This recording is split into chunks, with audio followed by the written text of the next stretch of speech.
Indvuna yelitiko temfundo umhlonishwa make Lady Howard uthi kubalekile ukuthi abantwana nabasebancane batshelwe emaqiniso ngako kubaleka kwesikole. Kutekile abantwana batoya esikolweni bathi imbambamba ukuthi yini kumsebenzi wesikole. Indvuna iphindze yaveta ukuthi uhulumende ukhona ke luhla lasalifakile ke etikolweni lekuthi ke abantwana basebancane bacale wona ke emakhono kuteke kutawusitakala nalabanye abantwana lokubonakala ukuthi abakakhaliphi ke kahle kuletinye imfundo. Na uthi uyanaka labantwana ungathi abatsheleki kahle lendlela lokuthi isukaphi iyapi endleleni ingakho utokhanza endleleni umntwana so uyabdropa out because kude lobumqoka lobugqizelelwe la ingqondweni yakhe lokuthi imfundo nje sivuka siya ka grade 1 siphokophele kubheka kuphi.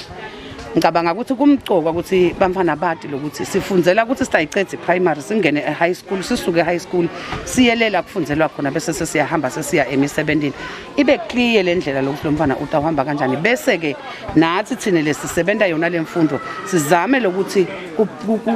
letinto letitenda ukuthi umfana asitakale imfundo aze ayithanze sizame lokuthi sikwende lokufaka ekhathi nje ukuthi le environment kube ngile friendly kubantwana umfana ajabulele kuya esikolweni kubethe kuhlukumeteka umfana nakasesikolweni kubethe izinto letitasetenda umfana aqabange ukuthi esikolweni akusiyo indzawo le kahle. Ibalulekile kakhulu indzaba yemakhono kubantwana futhi nyalo uhulumende lekakwendako sekunale curriculum la offerisha kohulumende leseyika ka standard ka grade 3 le competency based